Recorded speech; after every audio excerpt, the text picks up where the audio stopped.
blankets, no, maybe not blankets, maybe a Bunsen burner, something. Anyway, thanks for coming. We're going to talk about this room as our STEM room. And Fitzroy is here to do some work with us and some talking. Rocky, thank you very much to Rocky. Rocky painted this room. He's not finished yet, but he's painted all of black. Green. And green is coming. We did a lot of cleanup and tidying and organizing.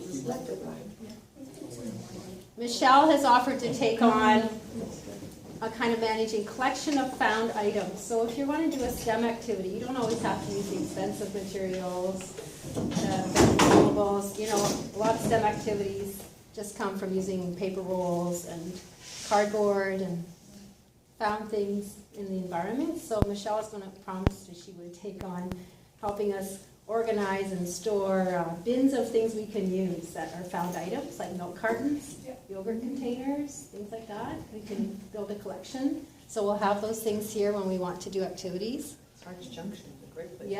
Yeah, Arts Junction.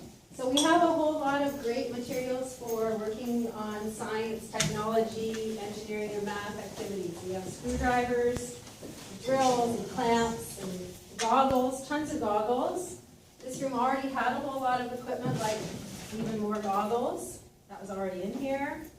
So Fitzroy's going to introduce the STEM room and talk a little bit with us about. There's a sign coming too. A sign is coming, yeah. A banner. So this is just the beginning. So Exactly. welcome Fitzroy, and we'll turn it over to you. Yeah, so I know that it was probably in April at one of your staff meetings that I had talked specifically about what was in the kits.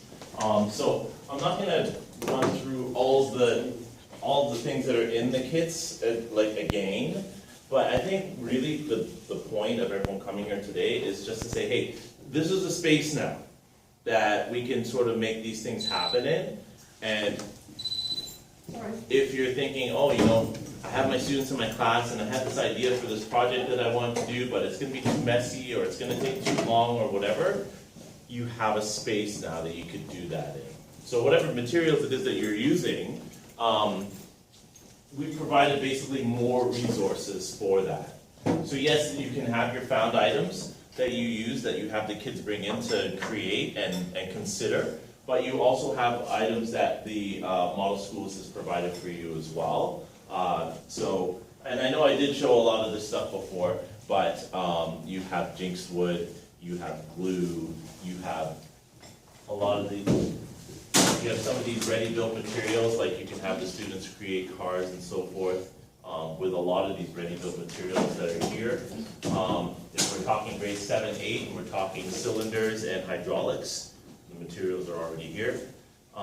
So there's a lot of things that are accessible to you that is already provided. There's also a list of consumables that I have a soft copy, and there's also a hard copy as well, where you can kind of say, oh, you know what, I'd really love it if I had access to some wire to do something. It's like, oh, that's on our consumables list, and Model Schools pays for that, so, you know, get as much as you need. Oh man, I really love it. We're doing in grade 4, we're talking about structures right now, so I'd love it if we could make something. We have glue and we have wood, okay? So really it's not about, oh, here's this whole other thing that we want you to do. It's about the curriculum connections that are already there and giving you the tools to enrich those connections that are already in the curriculum. So that's the main purpose. And if you feel the jinx wood, I know a lot of people are eating, but if you feel the jinx wood, it's soft wood. It's just pressed wood that they put together, and they're really easy to work with it. Is someone calling me? Oh, yeah, okay. Is that Delia? Tell her I'm recording the session. Nobody records. I'm recording the session. Tell her I'm recording it, and I'll send it to her. Thanks, all right. Yeah, she was trying to connect, but she can't get her connection to work. That's okay.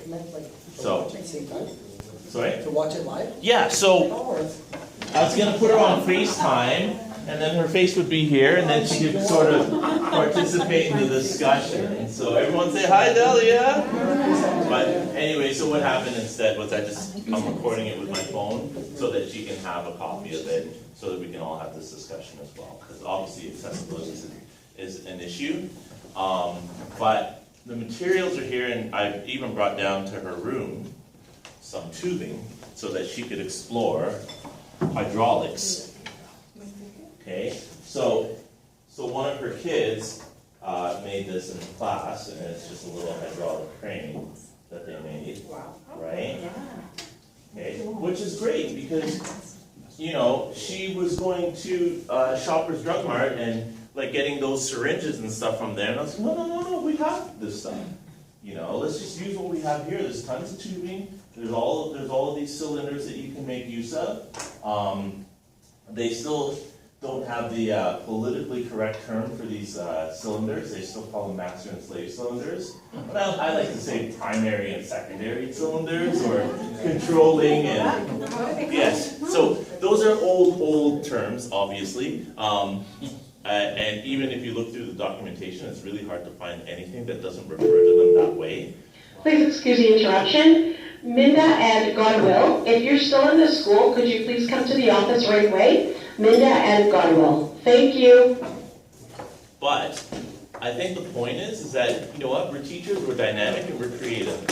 So even if we have certain constraints on our resources, we can figure out how to use them in a way that's progressive and modern and engaging for the kids. So when we're using this, I think the real, or maybe I should ask, what do you feel like the real purpose of having this space is? Experimenting? Any other words? Kids explore. Exploring, experimenting. Extra space. Extra space, right? Spread out and Spreading out, Asking questions. asking questions. And even when we're exploring, experimenting, and asking questions, really there's a scientific process at the heart of that, right? So it's asking those questions, making a plan, exploring that plan, reflecting. Scientific process is in there. So even if we do something and it falls all apart and it doesn't go so hot, you know what? It's still learning. And giving kids the space to explore that learning is what it's about. And a really great push that you guys did to turn this from a dusty old room that was from 1970 to something that can be used again. So that's awesome that now this space is here.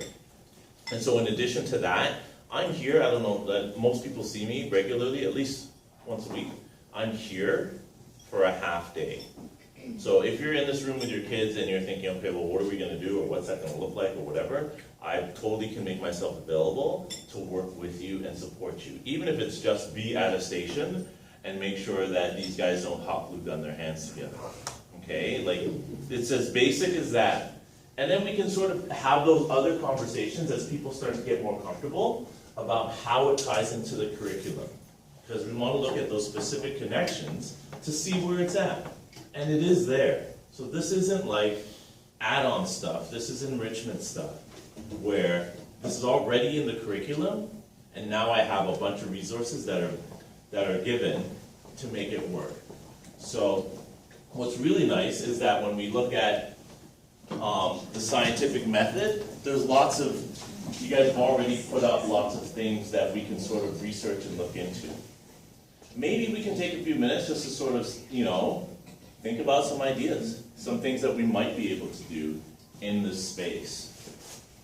I'm going to give you some time to just sort of consider that. You can also bring your language and stuff up here too, like what we did downstairs. I know you guys have heard my room going crazy, but we watched the sugar documentary on sugar, and then there were different, so there was the sugar business, trillion-dollar business, there were parents, there were doctors, and then the kids had to go, with the wood that I brought from home, and they had to put together an abstract structure that represent sugar from either the company, the parents, or the kids. And so they do skill saws and all that kind of stuff. And then they put that, and then they do a write-up, they do a follow-up, they do a reflection, they do a presentation. So that was the language unit, which took about 3-4 weeks. So, and now we're having a silent auction, and all the teachers are buying. Of buying their, One of the structures, the big structures. Nice, you know. It's a good place for a language with the procedural writing, how to, Mhm. follow step 1, step 2. Total connection there. Any other ideas? Math. So, and I know that sometimes when people see the word STEM, it might be a little bit intimidating, you know, because they're like, oh, where's the science, where's the technology, where's the engineering, where's the math? I had a video. So this is from Delia's class. Am I saying her name right? I'm saying it right? Delia. Delia. That's all right. Let's go resources, video. There we go. So this was like last week in Delia's class.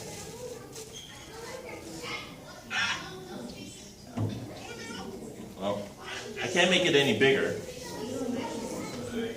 Okay? Well, the kids in her class, they had a balloon, and we were talking about neutral buoyancy. So what we did was we took some popsicle sticks, and we divided up the popsicle sticks into smaller pieces until we got the right quantity of popsicle sticks to make the balloon neutrally buoyant. And then once it was neutrally buoyant, we had a race where they had to blow it until it got through the hula hoop. What grade is this, right? This was in Delia's room, right? So, but now, right? So they couldn't touch it with their hands. They had to make it not go up or go down, so neutrally buoyant. And they couldn't touch it with their hands, and then they had to blow it across the room through a hula hoop that we hung on the other side of the room. Okay? Now, the first thing they had to do was explore, well, how many popsicle sticks do I need? How much does the popsicle stick weigh? Right? Oh, a big popsicle stick weighs as much as 2 popsicle sticks. If I break this popsicle stick into 4 pieces, it takes me 1 3/4 of a popsicle stick to make this object neutrally buoyant. So they're exploring, they're going through the scientific reasoning, and the math is already a part of it. So, that was a balloon of popsicle sticks. But I'm sure that at each grade level, you're already doing these things. So let's not act like, or feel like, this is being something outside of us, right? We already have the skills that we're already exploring with our kids. This is more about the space. And really, I know there's not a ton of time to really go into things in depth, but now that this space is here, again, we just want to make sure that people understand that it's here and that it's available. I'm more than happy to help, and I'm sure amongst yourselves you can also talk about some sort of collaborations that could bring your kids into this space. Is there anything here, I don't know if it'd be difficult for life systems, like living things that's in this room that we can use? What do you think? Just, you can look at that stuff. Yeah. Yeah, we were thinking of getting, I don't know where the key is to that cupboard, but I see a wash nest. organizing the materials better in that cupboard, because it's really just a jumble of materials. It's not sorted, but we can certainly sort it and label it for things that are formerly living items, right? But you're right, it's not so much life systems, it's more about structures, mechanisms, matter and energy, earth and space. You know, like a lot of things with my grade 3s, we have to do things like build bridges and test them. Build structures and test them and see if they're stable. So there are a lot of materials here that would allow us to do that kind of project. And for grade 1, you know, it's more, it's materials, objects, and everyday structures. So building and testing things and making models. One of the inquiry or problem-solving skills that children have to develop is to make models. Make models of real-world items, right? To better understand what they're like. You know, it says under problem-solving skills, create models of devices. So that's what's happening here, right? With this crane, the whole idea. But I think even for like life systems, right, you could create like some kind of structure to house some kind of like live, like, you know, like slug or whatever, and then you just kind of create that, and then you kind of can track it. The students can track it in terms of like, you know, when does it need to be fed, or like how often, so you can incorporate that math and all that, and do that. I know a grade 4 or 5 class was kind of doing something like that, kind of connecting to the STEM, right? So you can kind of create that structure, and you can even cross curriculum and bridge it over. Yeah, Right, so, so- so make a home for a pet, right? That kind of, we're talking about shelter and protection, what do teachers need, right? Yeah. Habitats, different habitats. Yeah, And then create that. Like last year we did, in my class, we did like a 5-foot volcano. And we talked about science, we talked about math, because they measured it, right, the height, the width.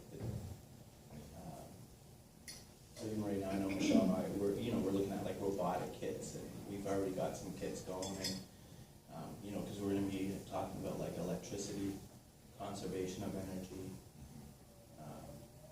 So we're kind of at our beginning stages in terms of, what we kind of want. and the nice thing about this room is there are some cubbies to store things. If you start building something with your class and you're not finished, Space, you want to space store it away, around. there are those brown cubbies on this that side, side, this side of the room, and then those cupboards all underneath that display case we're cleaning out. So there'll be a place to really hide something away if you want to keep it stored safely and securely from other people's hands, Colin?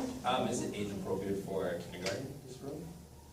I think that it's all age appropriate. It just depends on how you scaffold it, essentially. So if it was myself with a bunch of kindies in this room, I might have them at different stations.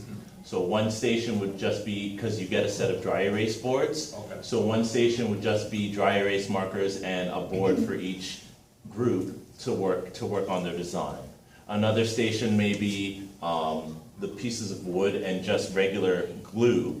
Another station I might supervise and say, okay, you know what? Mr. Ford will work on cutting the little piece of wood for you, so that's my job. So you need to decide what measurements you want for your pieces of wood, and then maybe a final station would be, now that the pieces of wood are cut, I would just put those little pieces together. So you just manage it, have it in groups, parse it out, and you can make it appropriate for any grade. Is there a budget for these things? Yes. So we can purchase things for here? Like if we were doing liquids and solids, we wanted to buy different liquids. There's a model school's budget, and you have to talk to Laura Lee about it. Yeah. Yeah. Just like if I could imagine commandeering one of those windows and having a whole bunch of what do you call those bags? Those Ziploc bags. A whole bunch of Ziploc bags with dirt in it and beans in the dirt, and then just kind of, and then maybe what we do as a class is we talk about what sort of thing could we make to hang all of our little Ziploc bags from, so that we can look at the growth process of these beans, So it's just creative, and I'm just thinking off the top of my head, like I'm sure with all of us, the real issue is not how creative can you be, but how do we do it so that everyone has proper access and the logistics of it work, so that not only are we using the materials and then replenishing the materials, but we're making use of the room as well. Create a schedule maybe? Now you make a calendar. Yeah. Yeah, Okay. yeah. And where should we put the calendar, do you think? In the Staff office? room or office? One in the office, one in here. Okay. All right, I can put a schedule up. And you can sign up for when you want to do some activities in here, right? Yeah. The other thing we can put up is, as you mentioned, the list of consumables Yes. somewhere above where those parts are kept, so that if you use up wheels, there are wooden wheels in there for building cars, for example. So if you use them up, then if you can mark on that consumable list that we need more, so we just keep buying and replacing whatever is used. Michelle? I'm just wondering when the room will be available.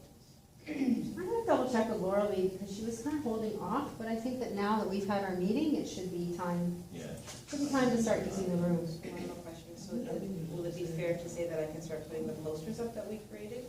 and the announcement that we created, I can give it, well, I already gave her the announcement, just for her to say it over the PA so that students can hear that they can start bringing things in. Yeah. Why they're bringing things in. Yeah, I think we should get going. This is late October, right?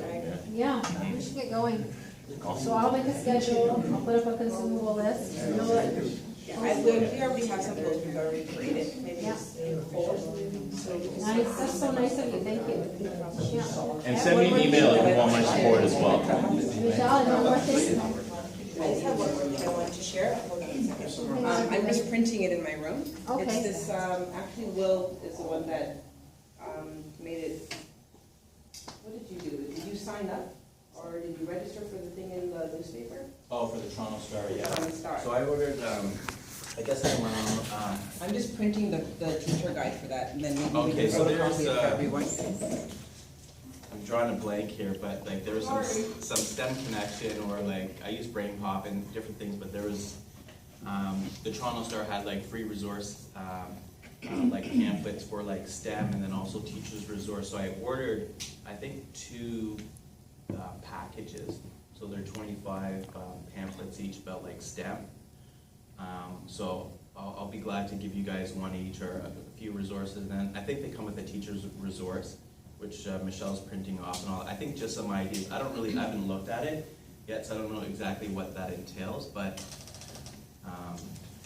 you guys can have access to that. I think it just kind of jump starts things in terms of like ideas, creativity, you know, maybe some cross-curriculum stuff. And then we're also, like, I've already got a STEM kit from Costco, so you guys are more than welcome to utilize that. I think it's like creating a car, but then you can, as simple as putting it together, you know, it takes a little bit of work, but I think you can do like procedural writing in that. Okay, so